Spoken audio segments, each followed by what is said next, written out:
Daily Tech News Show is made possible by its listeners. Thanks to all of you, including Miranda Janelle, Justin Zellers, and Pepper Geezy. Coming up on DTNS, Elon Musk had an interesting weekend. Clothing is smarter than ever, and when self-driving cars go rogue.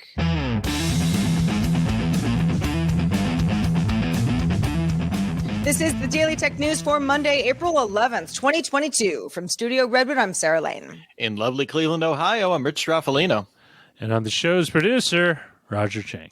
Well, we got a lot of news to talk about today, so let's just get right into it with a few tech things you should know about. Last year, Meta asked its oversight board for guidance on handling private residential information. In February, the board recommended Meta tighten policies on sharing private addresses, citing doxing concerns. Based on that recommendation, by the end of 2022, Meta will remove an exemption that permitted users to share a residential address as long as it was publicly available. Meta will let users share their own addresses, but other users cannot reshare them. Nikkei Asia's sources say that leading chip tool makers warned clients of wait times of up to 18 months on crucial machines, with shortages on everything from lenses and values to microcontrollers and engineering plastics. The shortage could reportedly impact plans by chip makers like TSMC, Samsung, and also Intel to open new fabs as early as 2023. Delivery of chip production tools already increased from 3 to 4 months back in 2019 to between 10 and 12 months in 2021. The sudden increased demand as chip makers build new factories has combined with existing logistics problems to cause these delays.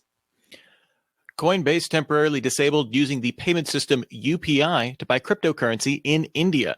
The National Payments Corporation of India, which oversees UPI, issued a statement after Coinbase enabled support for UPI, stating it is not aware of any crypto exchange using UPI.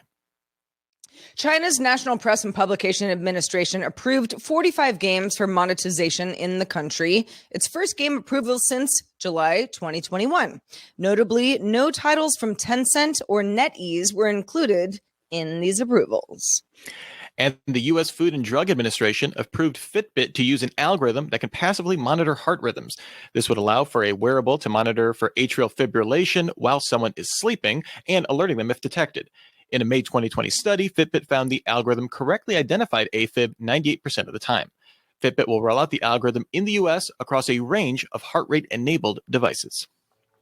All right, Rich, let's talk a little bit more about smart clothing and where we are on that front. Yeah, like sometimes when we think about smart clothing, we're thinking like, hey, let's throw some sensors in here. But there's another kind of way to do it. And we're starting to see it with custom clothing. This isn't a new category by any means. I mean, you could always commission custom clothes or something like that. But affordability is another question. Amazon made forays into the custom clothing category with its experimental custom clothing service Made for You. This initially launched back in December 2020, offering casual t-shirts.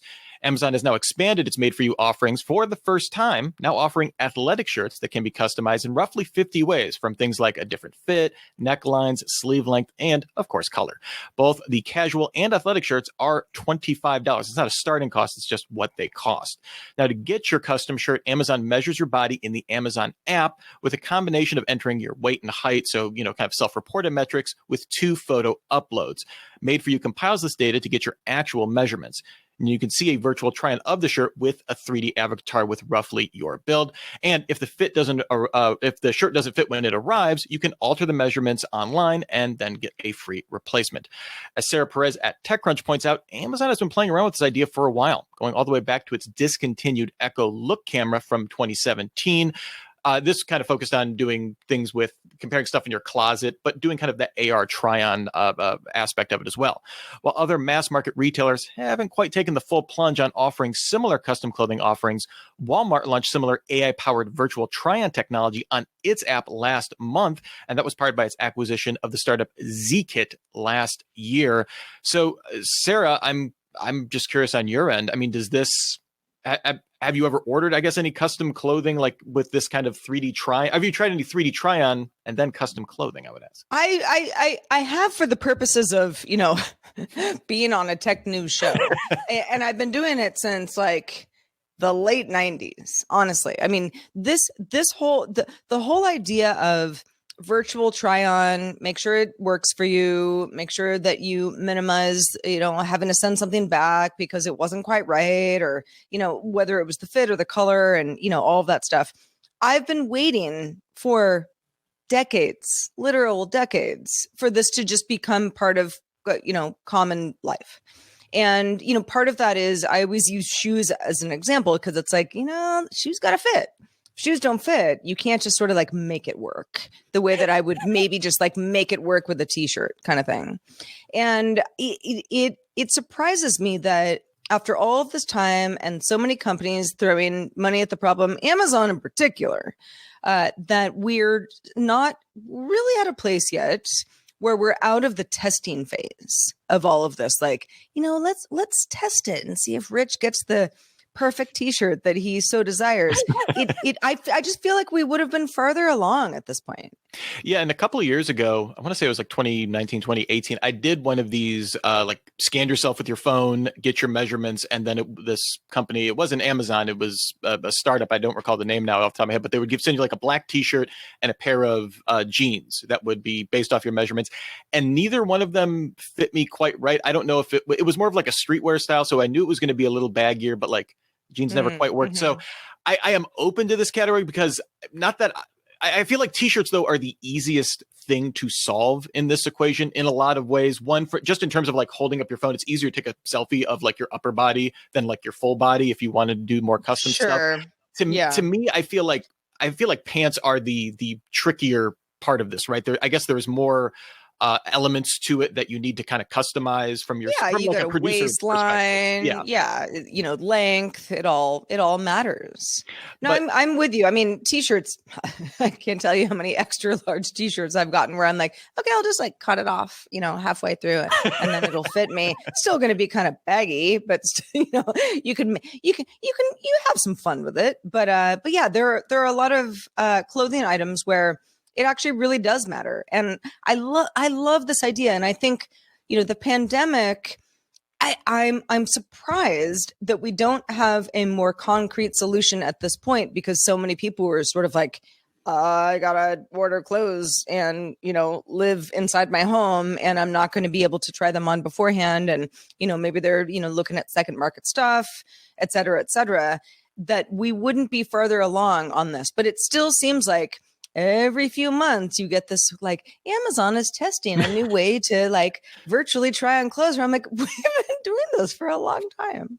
Well, and I do feel like it speaks to not just the technological challenge of, hey, take 2 pictures of yourself and build a 3D model based on, your height and weight or something like that. To make like the virtual try-on is its own aspect. But I imagine a lot of the reason Amazon is slow rolling this is also when it comes to like figuring out how to work the supply chain for this, whether they're doing, t-shirt creation on demand, or they like stockpile, like we're just going to have a whole bunch of different combinations. We'll algorithmically know which ones are the most popular. And we'll send, like, I'm sure a lot of that is just figuring out, okay, how do we do this in a way that we can actually someday make money?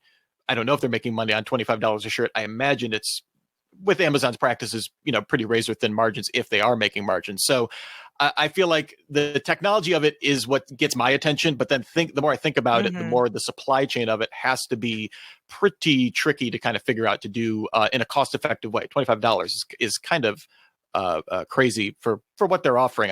I feel like that's just what you would pay for a regular t-shirt a lot of times. Yeah. Well, I don't know. I welcome being able to virtually try on things and it be a commonplace part of life, because nothing ever fits me. But moving on, back in February, GM's Cruise self-driving unit started offering public taxi rides in San Francisco. And, some folks had tweeted and otherwise talked about the fact that they had gotten the rides. It's, it's a real thing. A video, which was first posted on April 2nd, but also shared by 9 to 5's Seth Weintraub, who posted it on his personal account on Saturday, so a couple weeks later, where San Francisco police tried to pull over a driverless Cruise vehicle in San Francisco's Richmond district. For anybody who's not familiar with the Richmond, it's a pretty big kind of grid district where a lot of people live, very residential. The cops found the car not only did not have a driver in the front seat, but then it just left. Cruise has since commented on this particular video clip saying its car yielded to police and then moved to the nearest safe location for that traffic stop. So it wasn't fleeing the scene, was simply moving to a safe location, adding, an officer contacted Cruise personnel and no citation was issued. Cruise also said about the incident, we work closely with the SFPD on how to interact with our vehicles, including a dedicated phone number for them to call in situations like this. Cruise also produced a video to teach first responders how to approach its vehicles. You know, Rich, I sort of wondered when this would happen for the first time, when, you know, there is some sort of a, not necessarily a, this autonomous car is in the wrong, but we'd like to ask this autonomous car a couple of questions. And the car goes, I'm not a human. Bye. and where we go from there. I mean, I think Cruise probably is doing what it can, considering that this is a limited test. There aren't that many people who are hailing these autonomous cars. It's, you know, it's a small test, but with potential to be much bigger. Obviously, that's what the company is interested in. And what happens? Yeah, when there's no one to blame. There's no one liable necessarily. There's no human, right? I mean, you could say that the humans at Cruise are liable if you were upset about what had happened at any particular scene. But yeah, it's kind of the Wild West. Well, and the fact that, at least in this situation, now, Sarah, as you said, this is extremely limited test in one specific part of one specific city. So this is not indicative of a wider autonomous rollout or something like that. But in this particular instance, Cruise is pretty much explicitly asking police to kind of, you know, watch this training video, and this is how you interact with it, as opposed to, I think what all of us are kind of used to is like, the police are going to tell you what you're going to do, and then you pull over, you do whatever. And that's like, to me, when I have an interaction with the police, I just assume the onus is on me to listen to what they're saying. I don't know. So it's weird to see this training video where they're like, here is what police need to do to properly interact with this vehicle. And a lot of it seems to rely on calling this support number. They have a couple support numbers that they give out over the course of the video, but effectively, you know, they have people standing by. I was curious about what are the mechanisms for how Cruise is kind of determining when to pull over for police. And it sounds like it's mostly based on sirens, which I guess is also how humans do it. They just have some really high frequency microphones that can determine all sorts of emergency services coming through and know when to pull over. Knowing that and watching the video, it all makes sense once you kind of hear Cruise's explanation, right? The vehicle heard the siren, it pulled over, but then when it realized that it was going to have an interaction with the police, at least what it looked like, it then pulled over to what it considered like a safe spot for a prolonged interaction.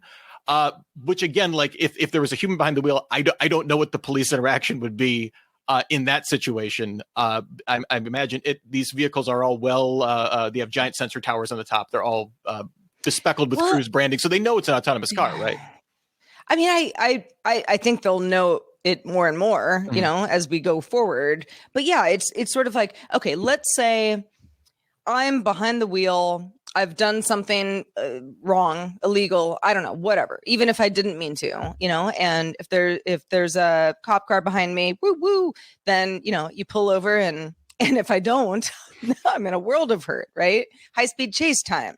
But a Cruise vehicle is not going to do that. A Cruise vehicle is just going to be like, let's go somewhere safe. And I think that really changes the dynamic a lot of trying to figure out, okay, who's in the wrong here? You know, what did someone or something do that is dangerous to others? Because that's the whole, you know, the whole traffic violation thing, you know, in general. And then, yeah, like, I mean, we're calling a 1-800 number to be like, hi, Cruise, this is Officer Lane here. And, you know, your car did something kind of weird.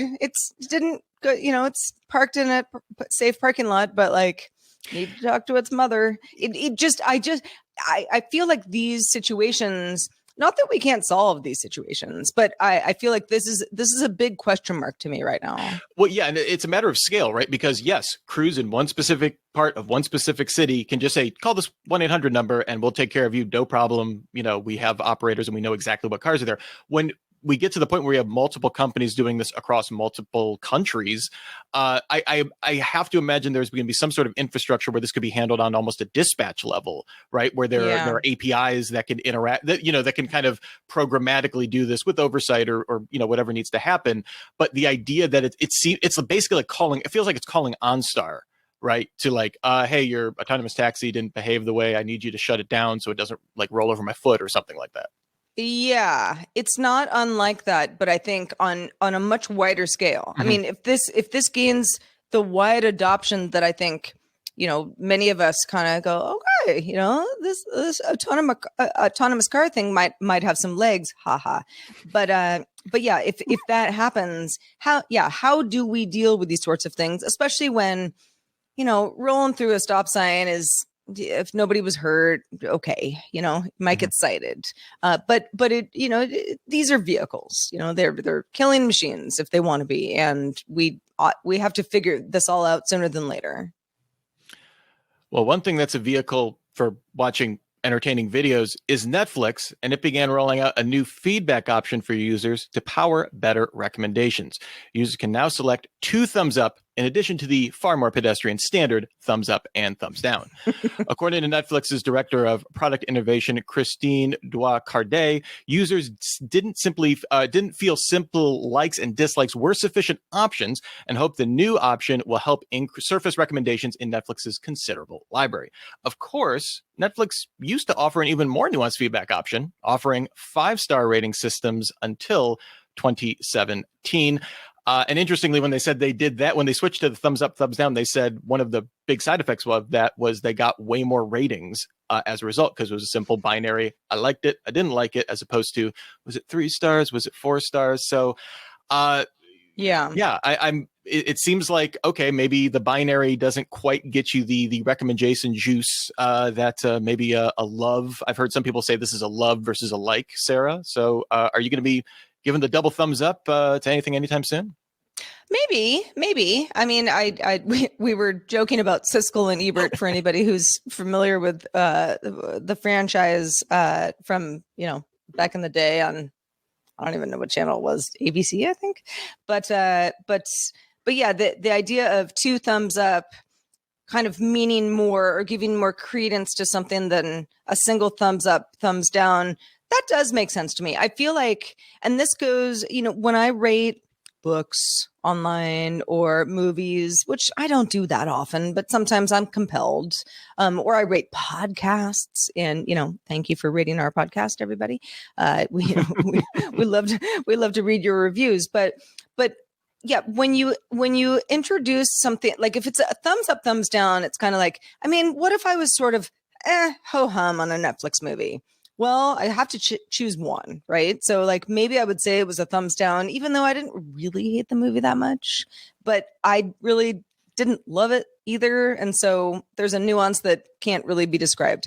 I guess this is a little bit more of a way to give people an option to have a little bit more say in what they don't like and like. I also do think that the rating system in general, and I'm not just talking about when you're, watching cinema or anything, but the rating system in general is sort of like, 1 through 5, how you feeling? I mean, I almost always say, as long as something terrible didn't happen, 5. Yeah. Even though maybe it was more like 3, but I'm like, I don't want to be rude. I mean, if something terrible happened, then it's 1, and I'll tell you why. But I think that it's like a very delicate balance between offering not enough choice for someone to sufficiently explain how they feel about a content, and just saying like, too hard. You're giving me too many options, and so I'm just gonna say something easy. Yeah, I do like, though, like in the classic, like, how likely are you to recommend this? Very likely, somewhat likely, neither likely. Exactly. It's we're getting, if they have the double thumbs down, we're basically back to we're to a 4-star system at that point. And I like never in my life think to myself like, I am somewhat likely to do this again. I either am or I'm not. The way I view this is like, for me, the way the double thumbs up has to work is like, those are almost have to be the movies or shows that are in like your canon, right? Like these are like the movies that define, I don't know, like the all-time favorites, like Yeah. Whatever those happen to be, like the character defining movies and TV shows that you have, right? Like, I feel like that would be a more useful, like, here's what's on like my top shelf, my top movie shelf. And then it's like, oh, that made me laugh. I'll give it a thumbs up. I maybe never will watch it again, but I didn't regret watching it. I have a weird way of thinking about movies, though. Well, I don't know. I mean, I think that this is, obviously Netflix feels like their feedback data that they're collecting could be better. And so that's where this is coming from, right? It's like, sure, it's, it's for the people, but it's also for the company. So it'll kind of be interesting to see how things get weighted and gauged going forward.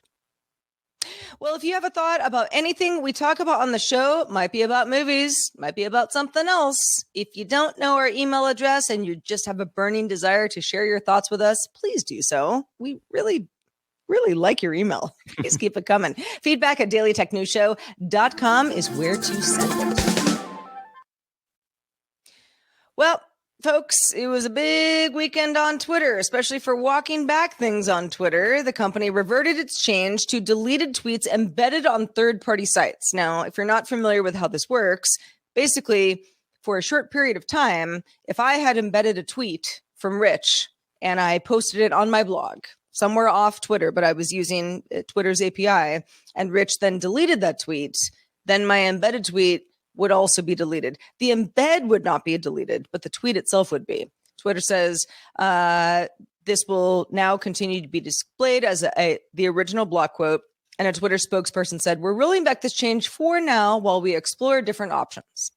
There was also a little announcement, you may have heard of it, by the CEO, Twitter CEO, Parag Agrawal, that Elon Musk declined to join the company's board of directors after it had been reported that he would join the board of directors, at least get one seat. Agrawal said that as Twitter's biggest shareholder, Musk will remain open to his input, meaning Musk. So Musk went from being a passive investor, owning 9.2% of Twitter, to appointed to the board, to then declining a seat on the board in less than a week. So you might say, well, why wouldn't he want a seat on the board? Doesn't that, mean some power, offers some credence, he gets a say? In a note to employees, Agrawal hit on a potential reason. He said, quote, "We also believe that having Elon as a fiduciary of the company, where he, like all board members, has to act in the best interest of the company and our shareholders, was the best path forward," end quote. So this would potentially limit Musk's activity in relation to Twitter, or at least open up the door that he wasn't acting in the best interest of the company. There's also some direct financial limitation of being on the board. Those of us who don't sit on board seats may not know this, but as Musk would have to abide by a stock purchasing limit, limiting any future stake to 0.9% of the company is part of this deal. Musk already owns 9.2%. But if he was sitting on the board seat and he really wanted to make some moves and he was capped at 14.9%, that actually might not make sense depending on what he's going for here. And of course, Rich, as you know, and as anybody on Twitter knows, there's been a lot of speculation about what is going on here. Yeah. And initially reading Parag Agrawal's statement kind of on this, and he kind of shared the note with employees in a Twitter post, the first thing that stood out to me was that fiduciary duty, right? I was kind of, parsing, trying to read in between the lines there. And, Elon Musk likes to use Twitter for public relations for a lot of the other companies that they're CEO of or co-owner of or something like that. So I could, and we've kind of talked about on this show about, hey, potentially, creating a kind of analogous free speech platform that's built on a more, decentralized Twitter that's kind of been out there for a while. There is an ongoing project within the company and without the company in a lot of ways. So I was like, okay, all of those combined, maybe having that fiduciary responsibility would open up at least inconvenient investigations if he's going off on Twitter and something like that. But there was an SEC filing that was amended today that had some interesting notes, and essentially it kind of took away since he was about to be appointed to the board, the SEC filing mentioned that 14.9% cap on any future stake, but it was revised to say that Elon Musk may engage in discussions with the board and or members of Twitter's management team concerning things like potential business combinations, strategic alternatives, and it opened up and it explicitly said Musk may express his views to the board and or members of the management team through social media and other channels. So I'm thinking of all of this, and I'm like, okay, he already has a 9.2% stake in the team. He's like one of the richest people in the world. We know he has the money to just outright buy all the extant shares or all the outstanding shares of Twitter potentially, right? Financially, that is not a problem for Elon Musk, right? Yeah. Not being a board member though, and having those stipulations that he can basically talk about potential business combinations, he constantly now has the ability to say, I could just buy it tomorrow, or I could just talk to members of the board. I could talk to members of Twitter's management as our biggest shareholder, and they're open to his feedback or his input, as Mr. Agrawal said in his post. I feel like then he doesn't have to necessarily buy it. He gets a lot of influence, and he doesn't have any of the red tape of being a fiduciary on top of all of that. Well, yeah. I feel like I've read a lot of conspiracy theories about this because people are genuinely just sort of befuddled. What is going on here? Like, is Elon Musk trying to burn Twitter to the ground? Maybe. I don't totally know what that would solve for anybody if that were indeed the case, and I don't pretend to know what's really going on, but for somebody with so much influence, obviously a celebrity on Twitter, has been for some time, breaks a lot of news on Twitter. One would argue breaks a lot of fake news on Twitter. Depends on where you stand, kind of thing. The idea that Elon Musk would gain a board seat and then have to, maybe rein it in a little bit for the good of the company, because that's what you do on the board. And for him to be like, and again, allegedly, for him to be like, nah, I don't want to do that. I want more control than this. I want to be able to do what I want to do. I want to say what I want to say. I don't want to be held to the rules of the board. That introduces a lot of strange questions. I mean, we talking hostile takeover. I mean, I guess that would be like a very dramatic way that this could end. But then, even then, well, then what? I mean, what happens to this social network that you either like Twitter or you don't? But it's a very pervasive part of how what news is disseminated, and it would be pretty strange for it to go away. Yeah, and to anyone that would think, okay, is he trying to burn Twitter down? I mean, I guess it depends. Obviously, he has a vision for Twitter. Say what you will about Elon Musk, he seems to be good about taking large, giant lumps of cash and then turning them into larger lumps of cash over time. Like, whatever you want to say about his business strategy, he seems to like money. I don't think he would invest billions of dollars purely for the sake of the lulz or just to burn people or just to do that. Clearly he has a vision for Twitter. He's expressed it as much expressing concerns about free speech, expressing concern about, definite, like very specific features, very specific implementations of subscriptions and stuff like that.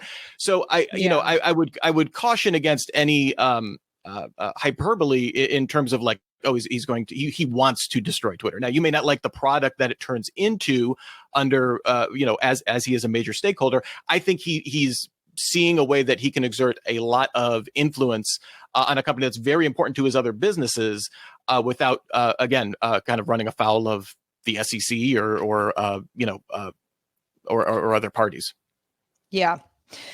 Well, this story is not going to go away. I'm pretty sure of that. That's one thing I'm sure of.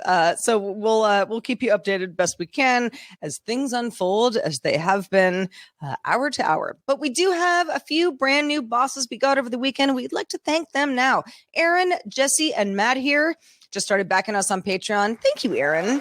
Thank you, Jesse, and thank you, Matt here. By the way, there's a longer version of this show called Good Day Internet. It's available at patreon.com/DTNS. roll into it right after the show. For now, reminder, we're live Monday through Friday at 4:34 p.m. Eastern, 2000 UTC, and you can find out more at dailytechnewsshow.com/live. We are back doing it all again tomorrow with our guest, Chris Ashley. Talk to you. This show is part of the Frog Pants Network. Get more at frogpants.com. Diamond Club hopes you have enjoyed this program.